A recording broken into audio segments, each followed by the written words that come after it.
Oke, ketemu lagi dengan saya Bapak Asep Sunandar Eskom.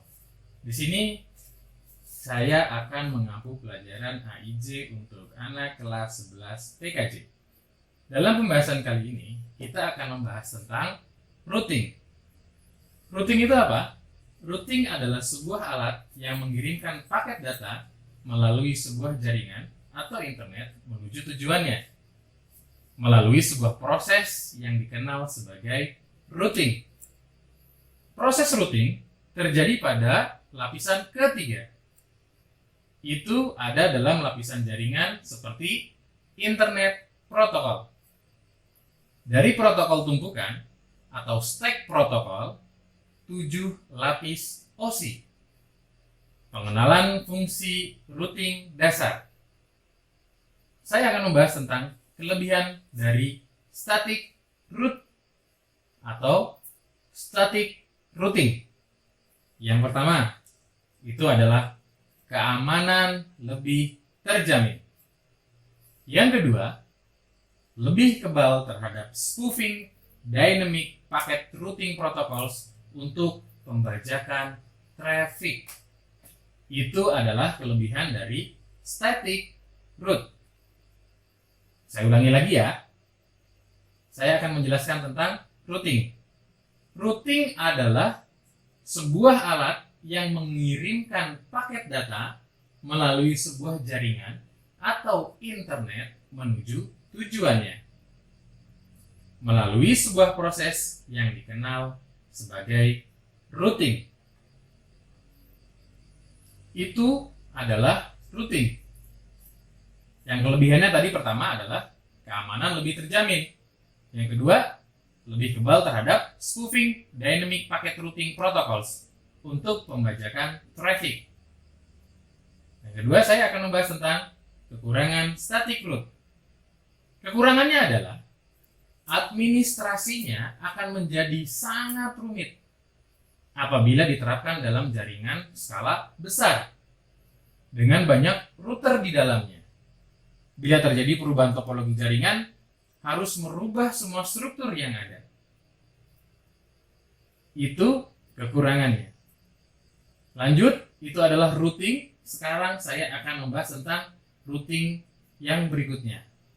Routing adalah sebuah proses yang sudah kita ketahui tadi, adalah proses untuk meneruskan paket-paket jaringan dari satu jaringan ke jaringan yang lainnya melalui sebuah antar jaringan atau internetwork. Routing merujuk kepada sebuah metode penggabungan beberapa jaringan sehingga paket-paket data dapat dialirkan dari satu jaringan ke jaringan selanjutnya. Digunakanlah sebuah perangkat jaringan yang disebut sebagai router. Nah, kalian pasti penasaran kan? Router itu apa? Saya sudah menyiapkannya. Di sini saya menyiapkan sebuah mikrotik router.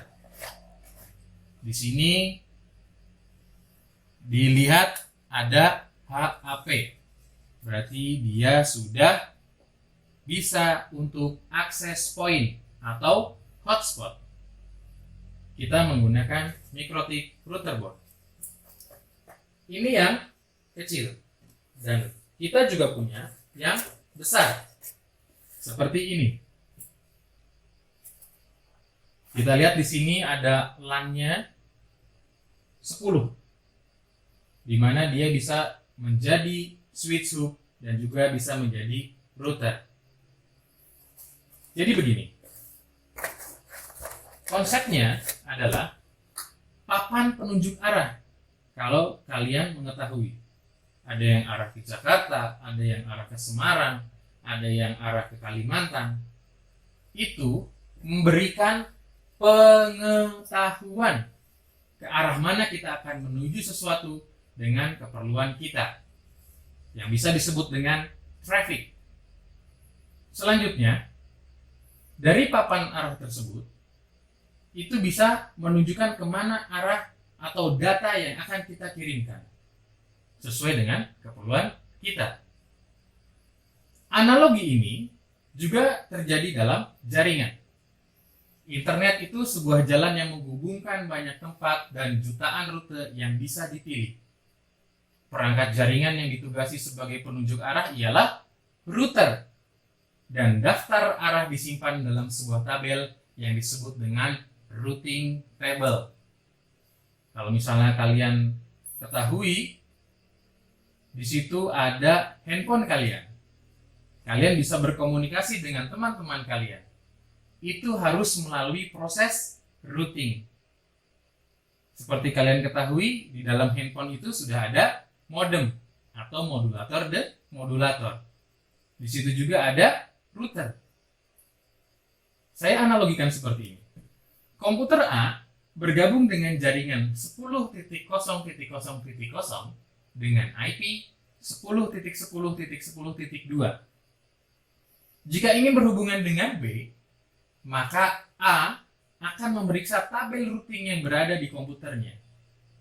Jadi begini, tujuannya misalnya 20.0.0.0, tetapi melalui 10.10.10.1 agar dapat berkomunikasi dengan 20.20.20.2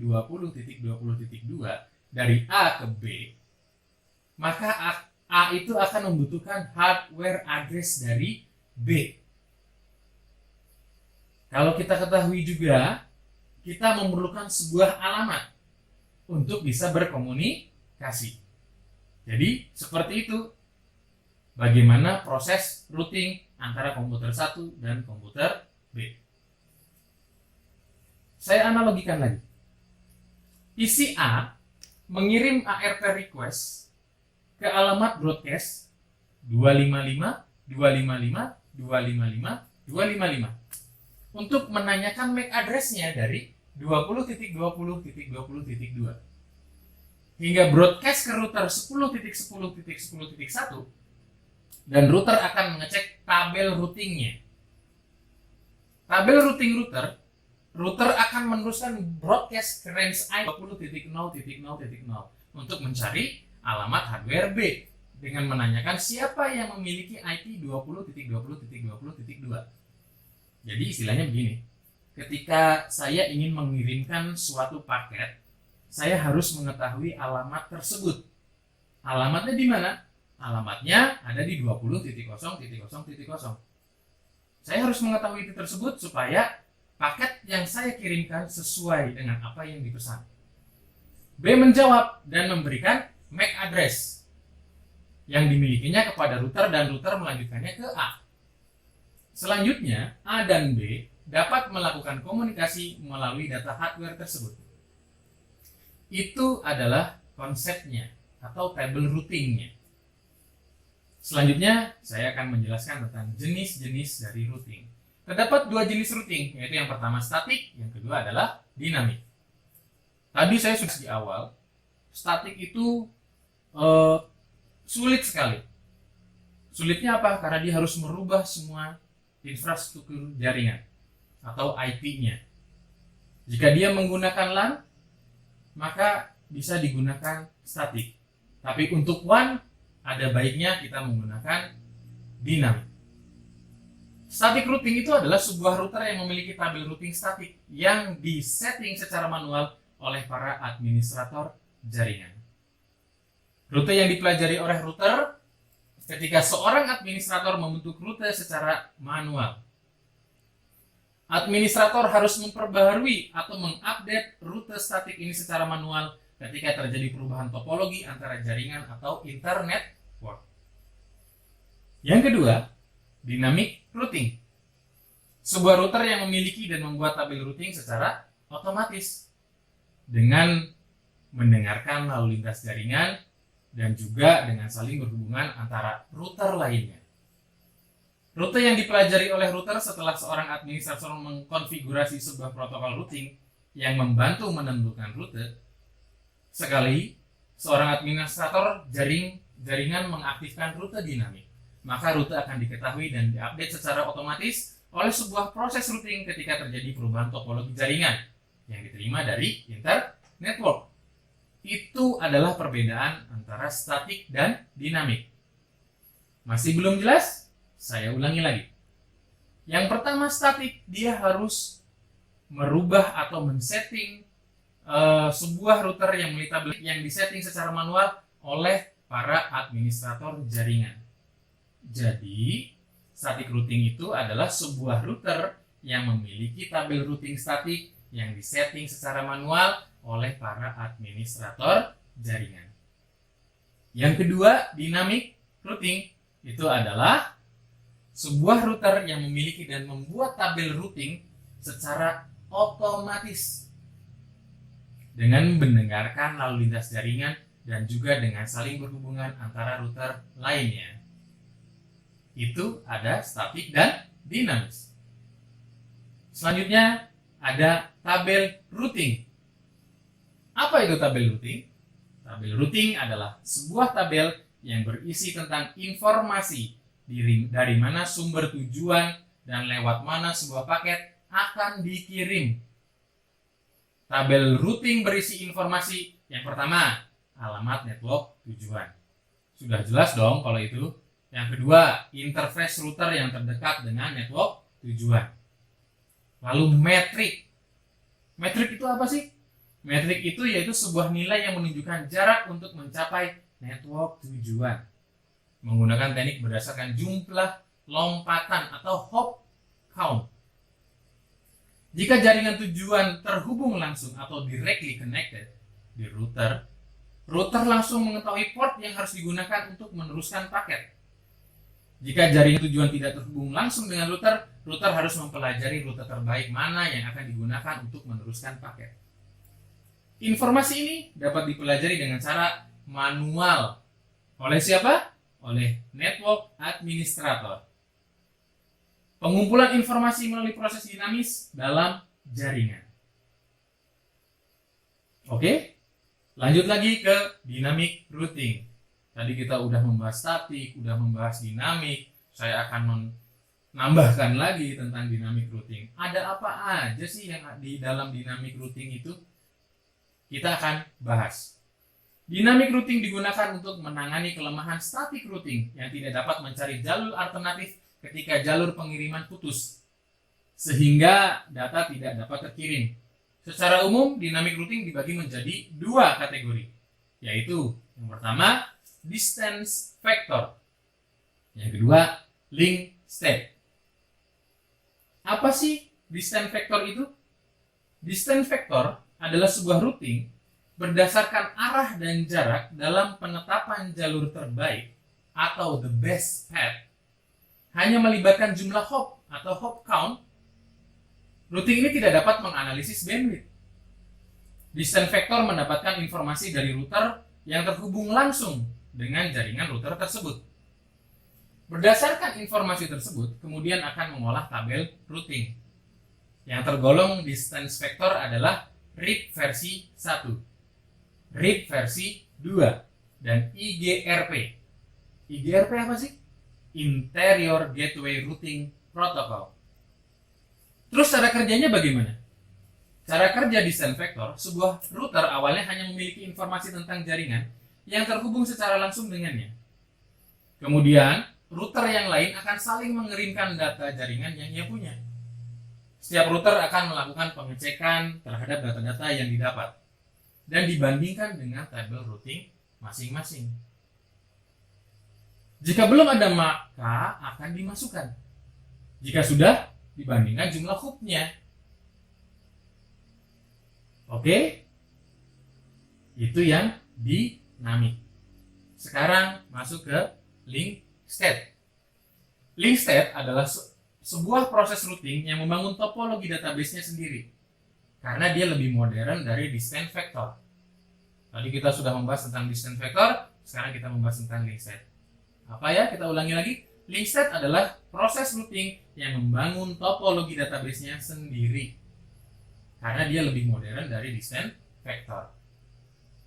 Link state akan melakukan penyelidikan terhadap semua koneksi yang ada dalam jaringan. Dalam link state hop count, kapasitas bandwidth jaringan serta parameter-parameter lainnya ikut menentukan jalur terbaik atau the best path melalui router tetangganya. Router tetangga dicari dengan hello packet. Apa? Router tetangga dicari dengan hello packet. Saya akan membahas tentang kelebihan link state. Yang pertama, dia support VLSM dan CIDR. Link state advertisement adalah paket kecil dari informasi routing yang dikirim antar router. Yang kedua, kelebihannya memiliki topologi database, berisi tentang informasi semua router yang terhubung dengan jaringan. Yang ketiga, memiliki algoritma SPF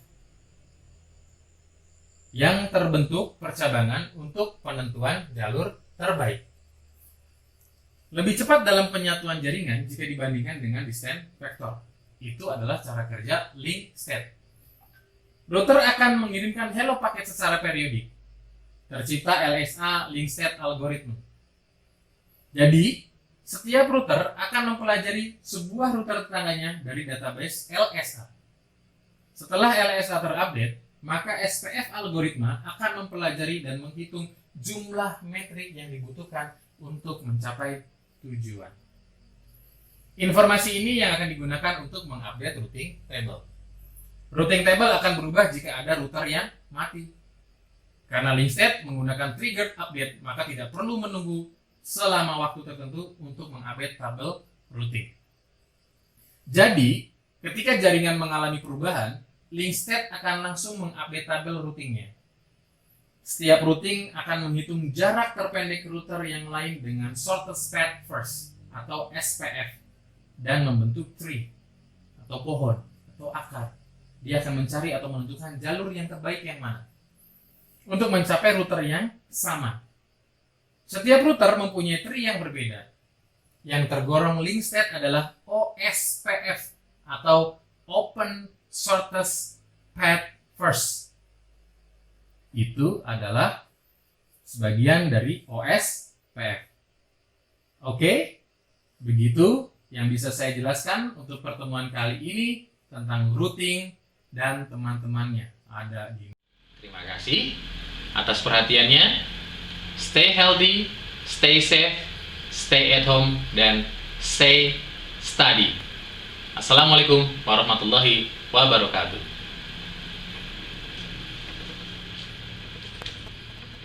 Pencet apa nih?